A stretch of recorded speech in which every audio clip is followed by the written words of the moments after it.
এক ফকির দিল্লি ঘুরতেছে, একজন বলছে, ভাই তোমারে তো খয়রাত করে দেখতেছি আমি সেই ছোটবেলা থেকে, খালি তুমি খয়রাত করো।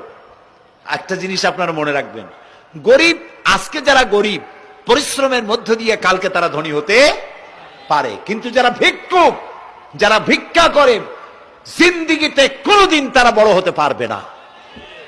ভিক্ষা করা যাদের অভ্যাস, জীবনেও বাড়ি করতে পারবে না, জীবনেও ধনী হইতে পারবে না, কিন্তু গরিব ধনী হইতে পারবে। কারণ হলো আল্লাহর কাছে দুইটা বৈধ জিনিস অত্যন্ত ঘৃণিত। কয়টা? একটা হলো তালাক, আর একটা হলো ভিক্ষাবৃত্তি, মানুষের কাছে চাওয়া। আল্লাহ পছন্দ করেন না। তো ভিক্ষুক ঘুরতেছে, একটা লোক বলল, মিয়া তোমার তো সারা জীবনই খরচ করতে দেখি। খরচ করবো না, করবো কি? যার কাছে যাই সে দেয় 4 আনা 2 আনা 1 টাকা, এর বেশি তো দেয় না, তে দিয়ে আমি কেমনে বড় লোক হবো? কয় যে তুমি বাদশারে চোখে দেখো না, বাদশারে চোখে দেখো না।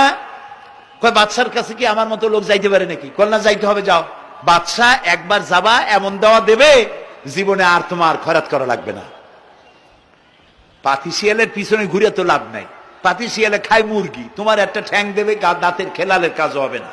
বাঘের পিছনে ঘোরো, বাঘে খায় গরু আর হরিণ, একটা রান দিলে তুমি 1 সপ্তাহ খাইতে পারবে। কাজে ঘুরতে গিয়েও বোঝা উচিত কার সাথে ঘুরি। তো বলছে বাদশার কাছে যাও। তো বাদশারে পাবো কই? কই তো দেখলাম কেবল মসজিদে ঢুকলো। তারপরে ফকির গিয়ে দাঁড়ায় আছে বারান্দায়, দেখে যে উনি বাদশা ভেতরে বসে হাত তুলে আছে ভাবে, আর চোখ দিয়ে পানি পড়ে দাড়ি ভিজে ভিজে পড়তেছে। নামাজ শেষ করে, মোনাজাত শেষ করে বাদশা বেরিয়েছেন। কোন বাদশা? শাহজাহান। বাইরে আসার পর ফকির বলল, আসসালামু আলাইকুম বলে ফকির রওনা করছে। বাদশা বলে, দাঁড়াও, তুমি যে রওনা করলা, তোমার তো ভিক্ষুক মনে হয়, আর লোকেরা যারা ভিক্ষুক না তারাও তো আমার কাছে চায়, আর তুমি তো ভিক্ষুক, চাইলে না কেন কিছু? ভিক্ষুক বলে, জাহাপানা, আমি কিছু চাইতে এসেছিলাম আপনার কাছে, কিন্তু আপনার করুণ অবস্থা দেখে আমার জ্ঞানের চোখ খুলে গিয়েছে। আমি দেখতে পেলাম আমি যার কাছে চাইতে এসেছি, আমি তো কান্দি না, হাতও পাতি নাই। যার কাছে চাইতে আসতাম দিল্লির সম্রাট, আবার কোন সম্রাটের কাছে হাত পেতে ভিক্ষুকের মতো কি জানি চায়, আর চোখ দিয়া পানি পড়ে দাড়ি ভিজে ভিজে পড়ছে।